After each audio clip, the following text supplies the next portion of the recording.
Hello बच्चों, आपका स्वागत है इस चैनल पे विद्यार्थी विद कंसेप्ट। तो आज हम लोग क्लास 9th का फिजिक्स का फर्स्ट चैप्टर मोशन पढ़ने वाले हैं। ठीक है, क्या होता है मोशन और इसके ऑपोजिट वर्ड है रेस्ट। तो ये क्या होते हैं?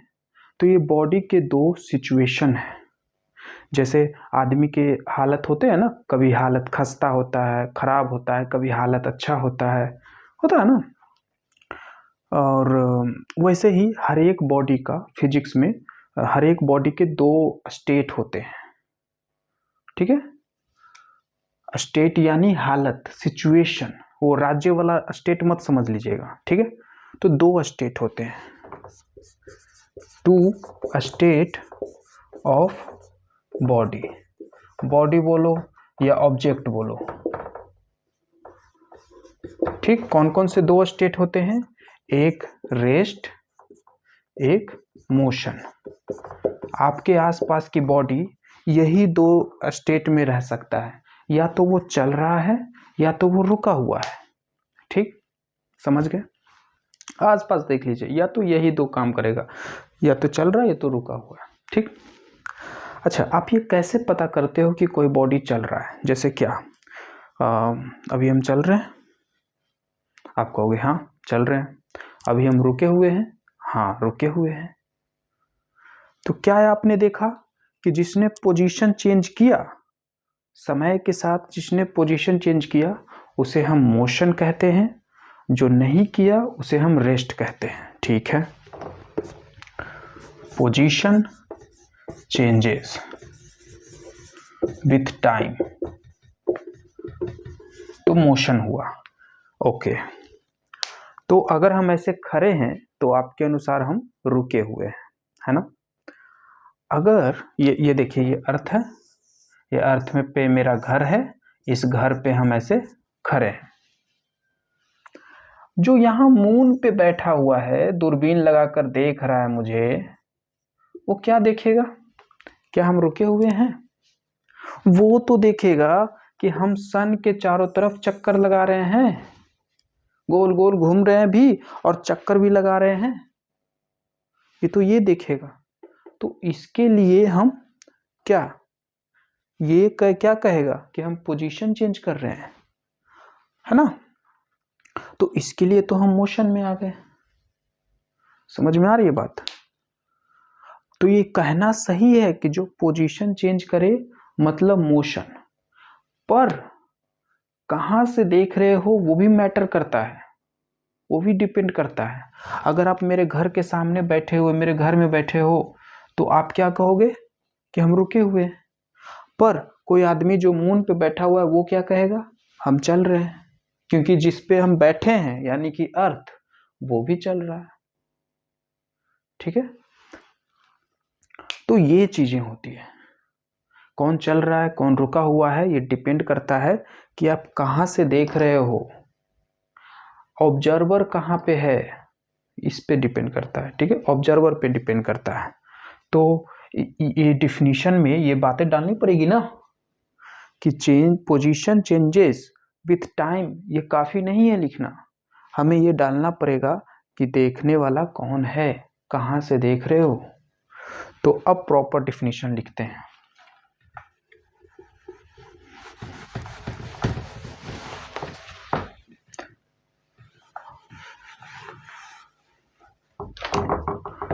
When a body changes its position with respect to reference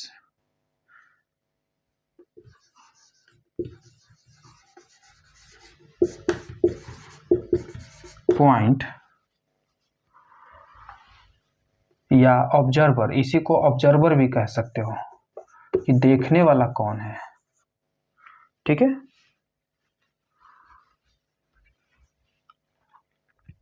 observer की जगह आप सराउंडिंग भी लगा सकते हो।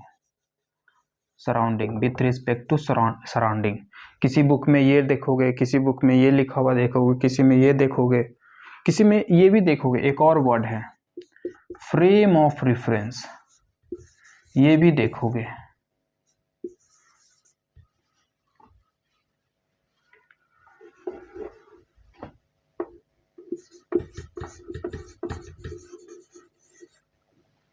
ठीक है,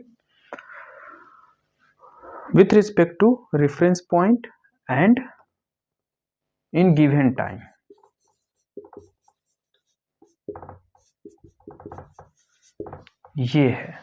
ये है प्रॉपर मोशन का डिफिनीशन। तो ये जो हम लोग, ये जो यहाँ पे हम 3 वर्ड लिखे हैं, ये 4 वर्ड लिखे हैं, ये चारों वर्ड को हमें समझना है। ऑब्जर्वर तो आप जानते हो, देखने वाला, जो हम सिंपल अभी बताएं कि मून से देखने वाला है और एक मेरे रूम पे ही देख रहा है मुझे, 2 ऑब्जर्वर हैं, वो तो आप समझते हो।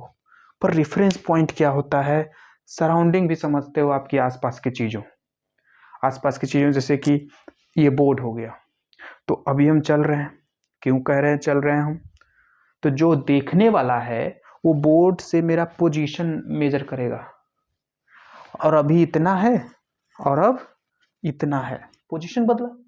देखने वाला बोर्ड से पोजीशन मेजर किया, बोर्ड सराउंडिंग है तो पोजीशन चेंज किया तो वो कह देगा मोशन में है। ठीक है, तो ये भी है, ऑब्जर्वर पे भी डिपेंड करता है, आप किसके रेफरेंस पॉइंट क्या होता है, ये सब चीज़ें देखना होगा, आपको समझना होगा कि रेफरेंस पॉइंट क्या है, फ्रेम ऑफ रेफरेंस क्या है। ये इस चैप्टर में हम लोग समझेंगे, आज ये समझें या नेक्स्ट वीडियो में समझें। ठीक है, तो एक और वर्ड जिस देखिए यहाँ पे पोजीशन, ये भी वर्ड आपको लगता है कि पोजीशन के बारे में मुझे मालूम है, सब चीज़ मालूम है, पोजीशन क्या है, लोकेशन है, पता है, सब चीज़ तो मालूम ही है, पर कुछ चीज़ें हैं जो आपको अभी अच्छे से नहीं पता, पोजीशन के कोर अभी अच्छे से नहीं पता है आपको, तो वो समझेंगे पहले। सबसे पहले पोजीशन वर्ड आता है तो सबसे पहले हम लोग पोजीशन समझेंगे, फिर ये विथ रिस्पेक्ट टू वर्ड का मतलब क्या होता है, कई बच्चों को मालूम होगा पर कई बच्चों को कंफ्यूजन होता है। ठीक है, तो विथ रिस्पेक्ट टू मतलब के अनुसार, ऑब्जर्वर के अनुसार, रेफरेंस पॉइंट के अनुसार। ठीक है, तो ये सब देखेंगे और तब जाकर हम मोशन के डिफिनीशन को अच्छे से समझ पाएंगे और आप एग्जाम में बिना रटे आप खुद से डिफिनीशन बना सकते हो। ठीक है, तो चलिए शुरू करते हैं। तो सबसे पहले हम लोग पोजीशन समझेंगे, स्टार्ट करते हैं।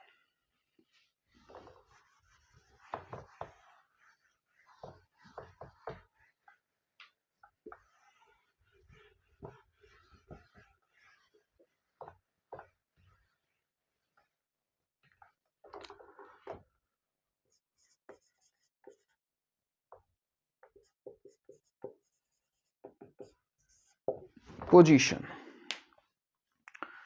चलिए बताइए मेरा पोजीशन क्या है, बताइए। तो आप क्या बताओगे, आप बता ही नहीं पाओगे, ये क्वेश्चन ही गलत है, ये क्वेश्चन ही गलत है। अगर जो ऐसा पूछता है कि बताइए पोजीशन क्या है, तो क्वेश्चन ही गलत है। जैसे अगर हम आपसे पूछते हैं कि दिल्ली कहाँ है, कितना दूर है, ये क्वेश्चन ही गलत है, क्वेश्चन ही गलत है, क्योंकि वो बताया नहीं कि कहाँ से पूछ रहे हो आप।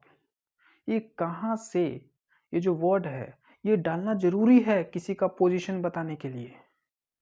ठीक है, ये जो सहारा लिए किसी न किसी चीज का और वहां से दूरी बताएं, इस सहारे को ही हम रेफरेंस पॉइंट कहते हैं।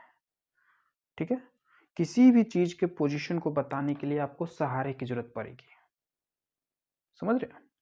जैसे मेरा घर मंदिर से 200 मीटर है ना, बोलेंगे है ना, 200 मीटर आगे दाएं बाएं चीजें, तो किसी भी चीज का पोजीशन बताने के लिए हमें सहारा लेना पड़ता है। उस सहारे को ही हम इंग्लिश में क्या बोलते हैं, रेफरेंस पॉइंट। जैसे देखिए ये मेरा घर है, ठीक, मेरे घर के बगल में एक मंदिर है, ये टेम्पल है। ठीक, अब तुम मेरे घर पे आना चाहते हो, तो हम बता देंगे हाँ मंदिर के पास आ जाओ। तुम मंदिर पे आके खड़े हो गए, क्या मेरे घर पे आ जाओगे? नहीं। तो सिर्फ सहारा बताना काफी नहीं है, सहारे की जरूरत है पर यह काफी नहीं है। ठीक, तो ये जो मंदिर का सहारा लिए ये मेरा रेफरेंस पॉइंट है, ये तो जरूरत है ही पर काफी नहीं है ये। और क्या बताना पड़ेगा कि इस मंदिर से किधर आना है, मंदिर पे पहुंच गए अब कहाँ है। तो हम बोले कि ये वाला दूरी हम जानते हैं, मेजर किए थे, हम जानते हैं कि 200 मीटर है। तो हम बोल दिया अरे मंदिर पे आ गए ना, 200 मीटर आ जाओ, 200 मीटर आ जाओ। अरे 200 मीटर किधर आए, इधर आए, इधर आए, इधर आए, इधर आए, किधर आए, वो बताना पड़ेगा ना। तो सिर्फ दूरी, दूरी जरूरी है पर दूरी काफी नहीं है ना। तो हमें दूसरा शब्द क्या आया, दूसरा क्वांटिटी क्या जरूरत पड़ा, दूरी, डिस्टेंस। डिस्टेंस बोल लो या मंदिर से घर की दूरी बोल लो, लेंथ बोल लो। ठीक, और क्या चाहिए, डायरेक्शन भी चाहिए। 200 मीटर इधर जाना है, इधर जाना है, किधर जाना है। तो हम लोग जानते हैं हमें यहाँ पे डायरेक्शन देना पड़ेगा। तो हम जानते हैं कि ये मेरा नॉर्थ है, ये मेरा सॉरी ईस्ट वेस्ट। ठीक, तो हम क्या कहेंगे, 200 मीटर साउथ में, तब वो कहेगा, तब वो मेरे घर पे अच्छे से आ पाएगा। तो डायरेक्शन भी बताना जरूरी है। तो ये 3 चीज बताना जरूरी है, तब जाकर आप किसी का पता, किसी का लोकेशन आप बता सकते हो। ठीक है, समझ में आई बात? अच्छा, मेरे घर के बगल में एक समोसे का दुकान है, एक समोसे का दुकान है, और इस समोसे और घर की दूरी है 300 मीटर। तो हम क्या बोलेंगे, ये मान लीजिए ये जो देखिए ईस्ट नॉर्थ के बीचों बीच है ना, तो इस डायरेक्शन को नॉर्थ ईस्ट बोला जाता है। ठीक है, जो बीच का डायरेक्शन होता है उसे नॉर्थ ईस्ट बोला जाता है। तो हम क्या बोलेंगे कि आप समोसे की दुकान पे आ गए, उससे 300 मीटर नॉर्थ ईस्ट आ जाओ। नॉर्थ ईस्ट मतलब ना नॉर्थ ना ईस्ट, उसके बीच बीच, तो ऐसे आ गए।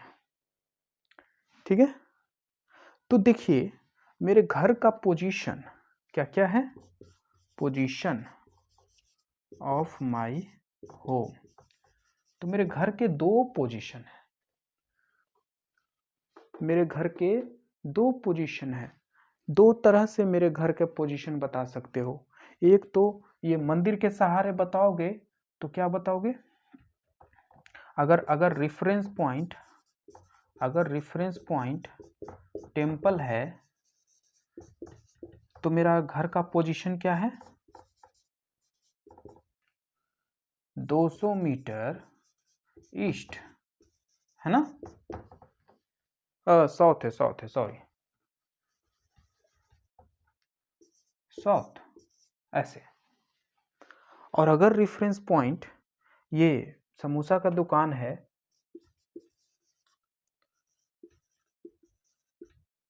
अगर शॉप है, तब पोजीशन क्या हुआ, 300 मीटर ऐसे लिखते हैं, नॉर्थ ईस्ट। ऐसे आपको भी लिखना पड़ेगा, जब आप क्वेश्चन बनाओगे तो ऐसे ही लिखना। ठीक है, तो ये सब चीजें, ओके। तो यहां से हम क्या बताना चाह रहे हैं कि हमारे घर का 2 पोजीशन है, और ऐसे ही इनफाइनाइट पोजीशन हो सकते हैं हमारे घर के। यहाँ से कुछ और दूरी किसी और डायरेक्शन में, यहाँ से यहाँ पे कुछ और होगा, वहां से भी बता सकते हैं। मान लो बगल में स्कूल है तो स्कूल से इतना दूरी इस डायरेक्शन में, यहाँ से इतना दूरी, अनगिनत इनफाइनाइट पोजीशन हो सकते हैं। तो यहां से हम कह सकते हैं कि किसी भी बॉडी का पोजीशन इनफाइनाइट हो सकता है। ठीक है, इनफाइनाइट तरीके हैं किसी भी बॉडी का पोजीशन बताने के लिए, बताने के इनफाइनाइट तरीके हैं। तो ये जो बात अभी हम सीखे, ये जो डेटा अभी हम लोग निकाले, इसे ध्यान में रखना है, ये सब हमें काम आएगा आगे।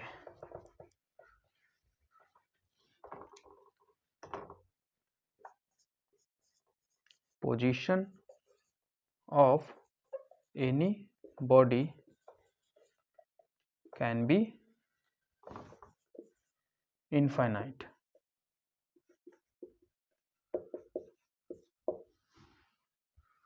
किसी भी बॉडी के इनफाइनाइट पोजीशन हो सकते हैं। अच्छा, इसको हम ऐसे भी बोल सकते हैं ना कि समोसे से कुछ पोजीशन, मंदिर से कुछ पोजीशन, ये तो अलग अलग जगह से इसका अलग अलग पोजीशन है। ये तो सेम हमारे फैमिली मेंबर में भी होता है। हाँ, इसलिए जैसे रिलेटिव्स में ऐसा होता है ना। जैसे आप यहाँ क्लास में हो तो आप स्टूडेंट हुए, हम टीचर हैं, टीचर स्टूडेंट का रिलेशन है। ठीक, आप घर गए तो आप अपने पिताजी के लिए, अपने पापा के लिए आप क्या हो? बेटा हो, है ना। तो आप पापा के लिए आप बेटा हो, दादाजी के लिए आप पोता हो, है ना। चाचा के लिए भतीजा हो। तो अलग अलग लोगों के लिए आप अलग अलग हो, आपका अलग अलग रिलेशन है। ठीक है, और जहाँ पे ऐसा होता है उसे हम रिलेटिव्स कहते हैं। इसलिए तो कहते हैं कि ये हमारे रिलेटिव्स हैं। समझ में आ रही है बात? किसी के लिए कुछ, किसी के लिए कुछ, हम सेम पर्सन बट अलग अलग लोगों के लिए अलग अलग हैं हम, इसलिए हम वहाँ पे रिलेटिव्स बोलते हैं। तो क्या यहाँ पे भी रिलेटिव्स बोलना चाहिए? ठीक है, मेरी बात करो या आपकी बात करते हैं।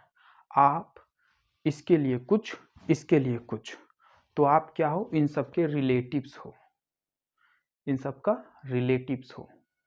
आपके पापा आपके लिए पापा, पर अपने पापा के लिए बेटा, तो आपके पापा रिलेटिव्स हैं आपका, या आपके दादाजी का, या आपके मम्मी का, आप, है ना। तो वो रिलेटिव्स हैं। क्यों रिलेटिव्स हैं?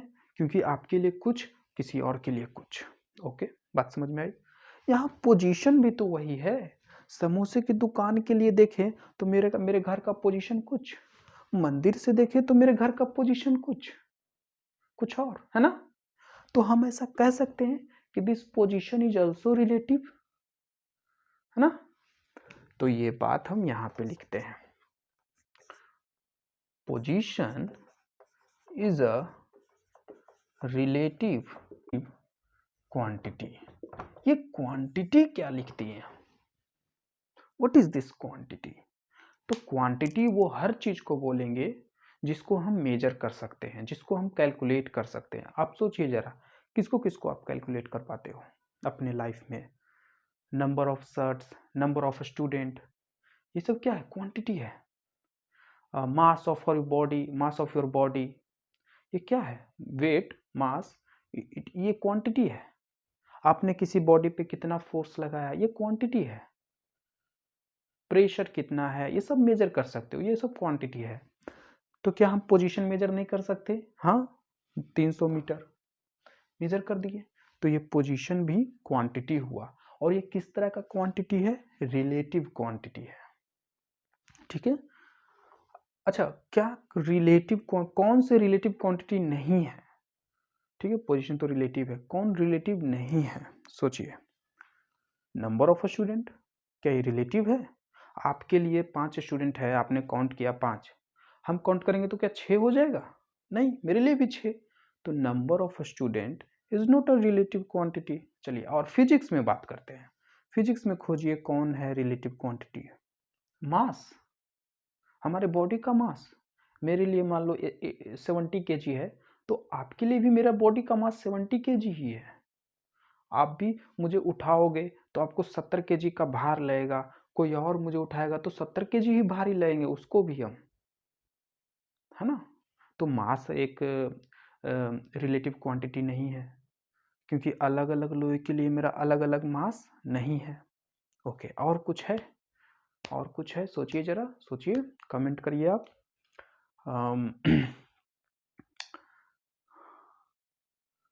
इसका लेंथ, इस मार्कर का लेंथ क्या रिलेटिव है?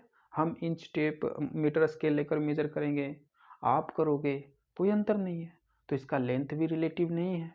तो हमारे इस नेचर में कुछ चीज़ें रिलेटिव हैं, कुछ चीज़ें नहीं हैं। ठीक है, ओके। और कुछ पता करते हैं इस पोजीशन के बारे में जो हमारे इस चैप्टर में आने वाले हैं। जो जो टर्म, जैसे रिलेटिव टर्म्स आपको आने वाला है, जब आप पढ़ोगे बुक, क्वेश्चन बनाओगे तो ये सब टर्म्स जरूर आएगा। तो पहले टर्म्स को मजबूत कर लेना है, जो वर्ड्स हैं वो वर्ड्स को अच्छे से समझ लेना है कि वर्ड्स का क्या मीनिंग है। साइंस में यही है, आप वर्ड पे महारत हासिल करिए। मैथ्स क्या है, मैथ्स में आप उसको पेन चलाओ, अपना लिखो, उसे प्रैक्टिस का चीज है। समझ तो उसमें भी है बट प्रैक्टिस उसमें ज्यादा मांगता है। ठीक, साइंस में आपको समझना रहता है, आपको वर्ड को अच्छे से पकड़ना होता है। बिना वर्ड क्या कह रहा है, बिना वर्ड को समझे आप चैप्टर ही नहीं समझ पाओगे, क्वेश्चन तो दूर की बात है। तो पोजीशन रिलेटिव होता है। और कुछ, तो पोजीशन में एक खास बात एक आप गौर किए होंगे, जब हम किसी बॉडी का पोजीशन बता रहे थे तो खाली दूरी नहीं बता रहे थे, डायरेक्शन भी दे दे रहे थे।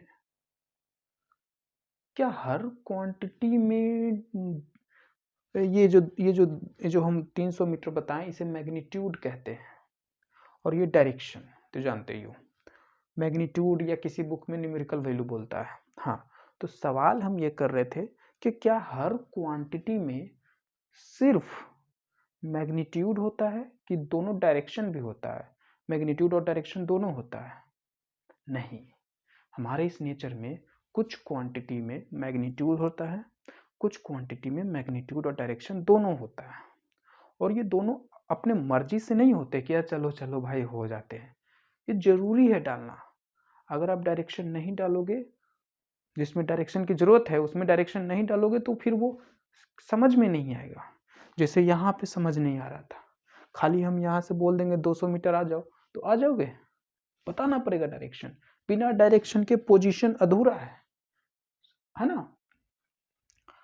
वैसे ही और भी हमारे नेचर में क्वांटिटी है जिसमें पोजीशन जिसमें वैल्यू मैग्नीट्यूड के साथ साथ, मैग्नीट्यूड ये वैल्यू मैग्नीट्यूड के साथ साथ डायरेक्शन भी बताना जरूरी होता है।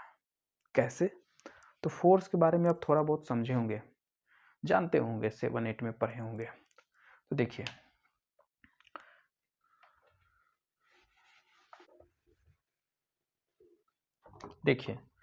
ये कार है, कार या ट्रक मानिए, जो भी। ठीक, अब हमने कहा कि हमने इस कार पे धक्का लगाया, फोर्स लगाया। कितना फोर्स लगाया? तो 5 न्यूटन। ये 5 न्यूटन क्या है? मैग्नीट्यूड है। मैग्नीट्यूड की यानी वैल्यू, कितना लगाया वो वैल्यू। ये एन क्या है? न्यूटन। ये यूनिट है फोर्स का, आप इसके आगे वाले चैप्टर में पढ़ोगे। जैसे यहाँ पे यूनिट क्या है? लेंथ का यूनिट मीटर, मास का यूनिट क्या है? केजी। जैसे बोलते हैं ना मेरा वजन कितना है, तो क्या 70 बोलते हैं, सिर्फ मेरा वजन 70 है, लगाना पड़ता है 70 केजी, है ना। तो केजी यूनिट हुआ। वैसे ही 5 न्यूटन, न्यूटन यूनिट है। इन सब को हम मैग्नीट्यूड बोलते हैं। अच्छा, वापस आते हैं ट्रैक पे। हमने बोला कि इस पे हम फोर्स लगाएं। कितना लगाएं? 5 न्यूटन। क्या आप समझ गए? और कुछ नहीं जानना आपको? नहीं जानना? आपको मन में ये उत्सुकता आएगा अंदर से कि किस डायरेक्शन में फोर्स लगाया, धक्का दिया कि खींचा, क्या किया, क्या इधर से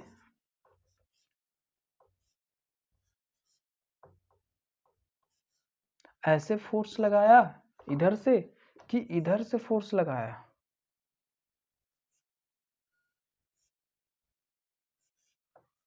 ऐसे कैसे फोर्स लगाए, है ना। इधर लगाएं किधर लगाएं, डायरेक्शन जानना जरूरी है। और जिसमें हम डायरेक्शन, जिस क्वांटिटी में डायरेक्शन देना जरूरी होता है, उस क्वांटिटी को हम लोग एक स्पेशल ग्रुप में रखे हैं। उस ग्रुप का नाम क्या है? Vector quantity. और जिसमें डायरेक्शन की जरूरत नहीं होती है उसे हम अलग ग्रुप में रखे हैं। उस ग्रुप का नाम क्या है? Scalar quantity. तो क्वांटिटी को हम लोग दो भाग में बांटे हैं, स्केलर, वेक्टर। स्केलर जिसमें डायरेक्शन की जरूरत नहीं होती है, सिर्फ मैग्नीट्यूड काफ़ी है, और दूसरा वेक्टर जिसमें दोनों जरूरत है, मैग्नीट्यूड और डायरेक्शन। समझ में आई बात? तो बताइए पोजीशन मेरा स्केलर है कि वेक्टर है? ऑफ कोर्स वेक्टर है, इसमें दोनों की जरूरत पड़ी है ना। तो ये भी एक इंपॉर्टेंट बात है। तो position is a vector quantity. Okay, relative भी है, वेक्टर भी है, ठीक है। अच्छा, अब ये मत सोचना कि क्वांटिटी को 3 भाग में बांटे हैं, एक स्केलर, एक वेक्टर और एक रिलेटिव, ऐसा मत सोचना। स्केलर वेक्टर में ही बांटे।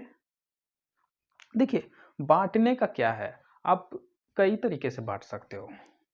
जैसे आदमी कितने तरह के होते हैं, तो आदमी कितने तरह के होते हैं, किस आधार पे पूछ रहे हो, किस बेसिस पे पूछ रहे हो, समझ रहे हो?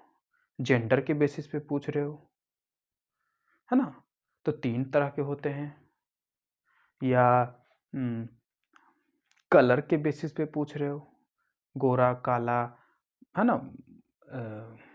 क्या एक बीच में होता है इंडियन रंग को क्या बोलते हैं, गेहुआ रंग बोलते हैं भी है ना, ब्राउन। तो 3 तरह के होते हैं, है ना? और बहुत तरह के तरीके होते हैं किसी भी चीज़ को बांटने के। तो वैसे ही क्वांटिटी को भी बांटने के तरीके होते हैं। जैसे हम बोल देंगे कि क्वांटिटी 2 तरीके के होते हैं, on the basis of relativity. Relativity मतलब कौन रिलेटिव है कौन रिलेटिव नहीं है, इस आधार पे 2 होते हैं, एक नॉन रिलेटिव क्वांटिटी, एक रिलेटिव क्वांटिटी। बांट दिए, आप जैसे मन करे आप बांटो। या फिर हम बोल दिए कि 2 तरह के क्वांटिटी होते हैं, क्वांटिटी 2 तरह के होते हैं, किस बेसिस पे ये बताना जरूरी है। किस बेसिस पे नहीं बताओगे तो समझ ही नहीं आएगा। On the basis of magnitude and direction, इन सब की बेसिस पे। अच्छा, तो 2 क्वांटिटी होता है, एक स्केलर जिसमें मैग्नीट्यूड होता है, एक वेक्टर जिसमें दोनों होता है, मैग्नीट्यूड और डायरेक्शन दोनों। तो बेसिस बताना जरूरी है, ठीक है। तो ये बात हम यहाँ डाल देते हैं, types of physical quantity. Quantity का जो पूरा नाम क्या है, फिजिकल क्वांटिटी। कहीं कहीं क्वांटिटी लिखा रहता है, कहीं फिजिकल क्वांटिटी लिखा रहता है। तो 2 होते हैं, स्केलर क्वांटिटी और एक vector quantity. Scalar which need only magnitude, magnitude काफी है बस। जैसे किसको खाली मैग्नीट्यूड चाहिए, जिससे बोल दिए कि इस मार्कर का वजन 10 ग्राम है। क्या आपको जानना है कि इधर 10 ग्राम कि लेफ्ट में 10 ग्राम, नॉर्थ में कि साउथ में? कोई जरूरत नहीं है, ये पूछना ही नॉनसेंस है, एब्सर्ड है।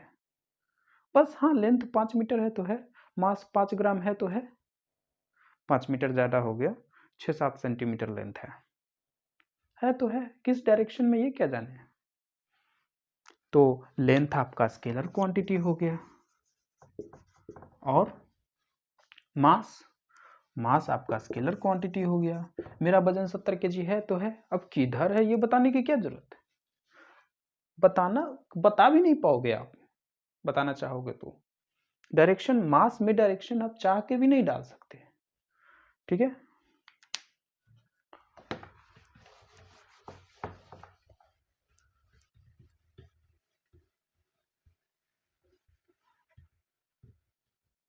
आगे vector quantity which need both